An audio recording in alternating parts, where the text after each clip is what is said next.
பருப்பு துவையல் எப்படி அரைக்கிறதுன்னு பார்க்கலாம். நான் பருப்பு துவையலுக்கு கொஞ்சம் தேங்காவை இப்படி பொடி பொடியாக கட் பண்ணி வச்சுருக்கேன். அடுத்து பார்த்திங்கன்னா துவரம் பருப்பு, கடலைப்பருப்பு, உளுந்தம்பருப்பு, ஒரு 4 வரமிளகா எடுத்து வச்சுருக்கேன். அடுத்து ஒரு தக்காளி, குட்டி தக்காளி ஒரு தக்காளி, கொஞ்சம் கருவேப்பிலை, ஒரு சின்ன நெல்லிக்காய் அளவுக்கு கொஞ்சம் புளி எடுத்து வச்சுருக்கேன். ஸோ இப்போ இதெல்லாம் வறுத்துக்கலாம்.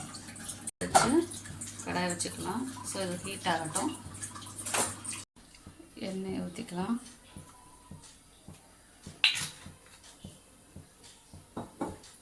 எண்ணெய் ஊற்றி எண்ணெய் சூடாகட்டும். 3 பல்லு பூண்டு எடுத்துக்கலாம். ஸோ இப்போ தாளிக்கலாம். எண்ணெய் சூடாகிடுச்சு. எண்ணெய் சூடானதும் ஃபஸ்ட்டு நம்ம பருப்பு எல்லாத்தையும் போட்டுக்கலாம்.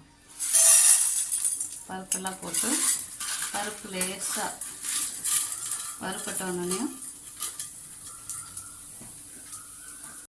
வரமிளகா போட்டுக்கலாம்.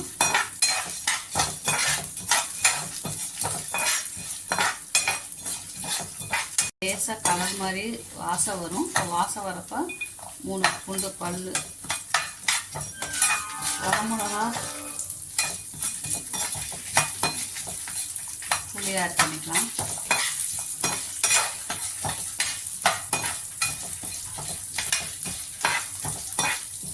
தக்காளியை கருவேப்பிலையை போட்டுக்கலாம்.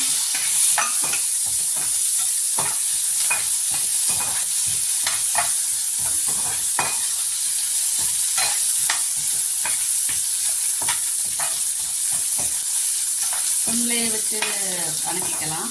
இல்லைன்னா பருப்பு சீக்கிரமாக இதாகிடும், கருகிடும். வச்சு இப்போ ஃபைனலாக தேங்காய் ஆட் பண்ணிவிட்டு தேங்காய் லேசாக வதங்கினா போதும். சும்மா அந்த சூடு ஏறினா போதும். அப்போ நம்ம இதுக்கு தேவையான துவையலுக்கு தேவையான உப்பு ஆட் பண்ணிடலாம்.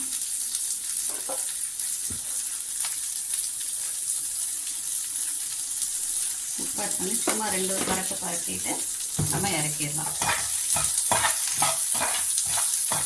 ஏன்னா தேங்காய் ரொம்ப வதக்கிட்டோம்னா டேஸ்ட்டு கொஞ்சம் குறைஞ்சிரும். அதனால் லேசாக 2 வதக்கினா போதும்.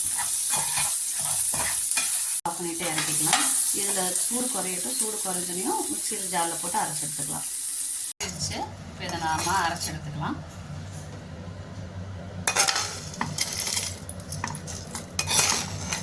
அரைச்சி எடுத்துட்டோம். பருப்பு துவையல் ரெடி. இந்த பருப்பு துவையலை நம்ம லெமன் சாதம், புளி சாதம், இட்லி, தோசை எதுக்கு வேணாலும் நம்ம யூஸ் பண்ணிக்கலாம்.